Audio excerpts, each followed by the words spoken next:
not to be full of myself, but the animators often took notes from me. Back in the animation where I was doing Hiccup, it was rough, I almost gave up. There's times you got to be careful about that and stay away from the cartoonishness and maybe any kind of caricature. And then there's moments you go, okay, these moments can be enjoyed. The awkwardness between father and son. I got you, I know you.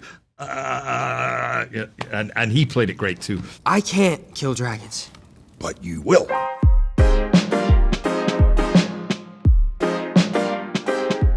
Y'all had said in the past that you hadn't yet been in contact with Jay and America. I was wondering if you have met them yet and talked to them. I haven't. I have not, but I'd love to because Jay did such an iconic performance of Hiccup, and it was my childhood. I see a dragon and I have to just kill it, We've kind of spoken to them through Dean in a way. It's been like a owl situation. But I mean, they are like, oh my god, they're incredible. I don't even know what I would do. I don't know what I would say. I would probably just shake his hand and say thank you. A bit. In a dream scenario, what are you putting on Gobber's hand? I cook a lot, so maybe a lovely chef's knife. I think I'd like that chop-in action. Yeah. Or maybe like a hand that could fire out, and if my children misbehave, I could just fire a spanking over at them. What is the one moment from the animated original that you were stoked on recreating in live action?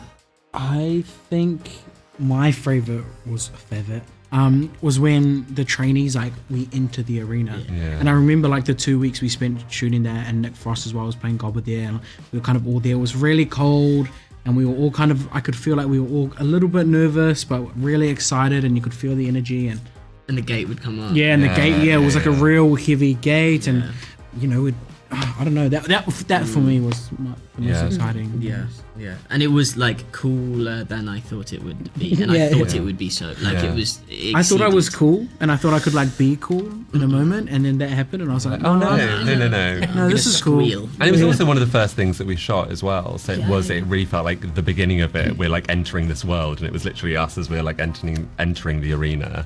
Was And it was so big. It was so big, gosh, and it had gouged the level of detail in it. I would almost want to pause each shot, and so you could zoom in and see the amount of detail of the set designers and the people of the gouges that are in the rock. It felt so real when you. Yeah, there's dragon claw marks in the concrete. Yeah. Of the scorch marks. You'd kick a pebble, and the sick deck would be don't.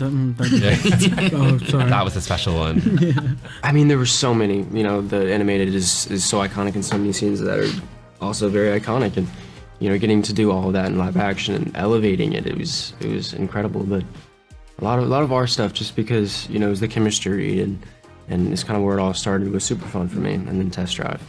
Yeah, I think a lot of the scenes of me and Mason one-on-one were really special because those were all the scenes that I auditioned with, and it was also the scenes that kind of got us the jobs, was the scenes that we did together in our chemistry read. And so it felt all of those scenes felt like a very big deal because it felt super full circle to the whole kind of experience. I'm the first Viking who wouldn't kill a dragon. First to ride one, though. The original animated movie is such a pivotal part of your career. Was revisiting it in this capacity an incredibly emotional experience for you? Revisiting my own stories is sort of a bizarre, surreal experience because I thought I'd put it to bed, and here we were going back into it. It did open up opportunities, however, to kind of deepen the mythology, and enrich certain characters that were kind of underserved in the animated version just due to time and whatnot. And get really immersive with action scenes as well, using all of the bells and whistles of live action. So it did take you back to the booth then? You had that kind of nostalgia? It did take me back to the booth, yeah. Don't take me back to the booth! Yeah, you prefer? No, the booth was amazing. But getting a chance to put on that costume and step into that world, it's like a kid, I mean, you take the responsibility seriously, but also you're like, how'd I get to do this? Yeah. How'd I get to step in here and really... I've always loved fantasy. I love living in my dreams, and this is kind of like a dream world, and you go in there, but fortunately, we have a great story that we can tell as well. Great characters to get involved in, but we're living in this enchanted, magical world, and I think that's one of the amazing things. There's times I've seen the screening and the tears coming down people's eyes, and it's just because they're overwhelmed by the beauty of what they're seeing, It's just kind of those moments of wonder, pure wonder and adventure are awesome. But I keep saying there's like always a tear hiding behind like the entire movie. You're like, it's coming. I know. And tears for different reasons. Sometimes because it's breaking your heart. Sometimes it's because it's uplifting you. Other times you're just overpowered by wonder. Watch out! Hiccup! There was a chance that you may not have been able to do it, you know? Yeah. If that is how it had worked out, would there have been this kind of empty, raw kind of bitterness? Yeah, that's a good question, actually. I don't know if I would say bitterness, at least not on camera. But I would have been sad, definitely sad, and probably have picked apart whoever played it, you know, being like, yeah, it's good. But I would have. It's just like in the movie, you know, in Stoick, that when Hiccup comes in, he pulls the knife, and I go, I would have chosen the hammer. I'd probably have been like that. Every time I look into Toothless's sad eyes, I would see my puppy. That's what I love so much about, you know, Toothless is you can really put your pet in that, and God, it gets you. Like it's not fair. Like to be honest, it's messed up. Like they should not be allowed to mess with my heart. I know, like it that. really does. It's so, oh my God, every time. But not even just sad, when Toothless like sits like a dog, it makes so me cute. want to kill Like it doesn't even have to people be a with- sad scene to see Toothless and you just want to cry. It's just, I can't even. It's adorable. And we get to work with him again. Oh my God, are you kidding? I was wondering with Toothless, was there ever a moment where people were trying to steer it in a direction away from the animated version and you had to like fight for that? Yeah, we steered it. I was part of that committee that we were trying to think backward, like if Toothless was a simplified version of a real creature, then what did that real creature look like? And the more exploration we did, the more we realized that there are certain proportions that make him iconic.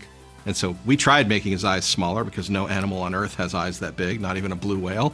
But as we did, we lost his personality. And we tried making his mouth smaller. And as we did, we lost his personality. And so there are just Stitch-like proportions to Toothless's head that are just who the character is. That scene where y'all come flying in on dragons to save the day, essentially, right? Well, I'm wondering if at this age, in those moments, you're thinking like, I'm gonna remember this for the rest of my life. Yeah. Well, we did it all alone. Those bits. That was all shot separately over.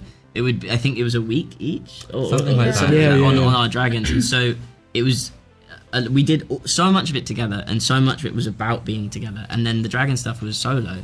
And so it was kind of all at the end as well. And all at the end. And like, I think even you may have gone home at that point. Because you did it first. And so it was even seeing us together, like, is actually, I found it quite moving. Because I was like, that's like the finale that we didn't get to actually shoot, really.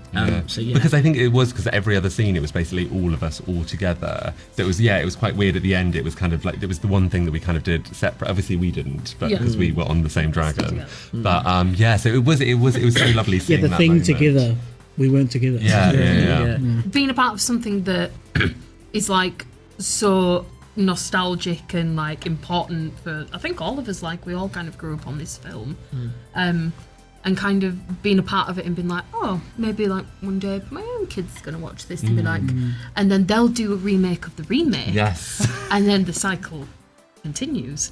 Wow. And that's why we And that's America. show business. And that's show business, baby. So you're all gonna live forever. Yes. Yes. Yeah, that is the plan from this film. Yeah. That's the moral. As you know, you've become something of an unexpected gay icon. Thank you. A la the Golden Girls or the Babadook. And I'm wondering if you've heard the fan theories about Gobber's gayness. I think it's true. I don't think it's a theory, right? Has it been? I don't think Dean has confirmed, but yeah, I think potentially Gobber is gay, which is great because I think he'd have a lovely gay dragon as well. Yeah, but then we've been greenlit for 2, so again, this is an aspect to Gobber's personality that we will start to see, hopefully, bloom. There's moments in the movie where, like, punching dragons, where, like, I feel like if somebody told me that's going to be in the live-action movie, I'd be like, I don't know if that's going to work. And then you see it, and you're like, somehow it works, you know? That's funny. I had the same questions myself. Dude, like, that's really? what Am I going to hit this thing with a hammer? It's going to...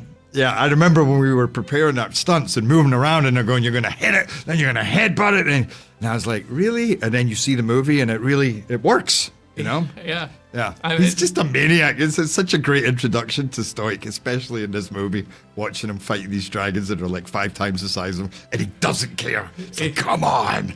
What are you most excited to tackle for the sequel? God, I mean, Be honest, we know what you want. I want the armor. I want the armor and I want my fire sword. Only wants the suit. That's all I'm there for. I'm just there for the zip line. I don't know. I just think the fact that we even get to do another one is ridiculous. So I'm not sure what part of it is the most exciting to me. But I think the second movie, honestly, as a child, was my favorite film. Agreed. And so I think just to get to do, I don't know, it's very exciting. There's a fantastic response to the trailer. Were you afraid of living up to that expectation? I was afraid of any response, honestly, because I didn't want to be one of those disappointing remakes that we're all accustomed to. And I don't like the trend. Like, as an animator, I don't like seeing animated classics being replaced by lesser than live action films, which is often the case. So this whole thing put my convictions to the test, because I thought if I'm going to do it, then I have to try to preserve the heart and the personality and the grandeur and the wish fulfillment of it, or die trying.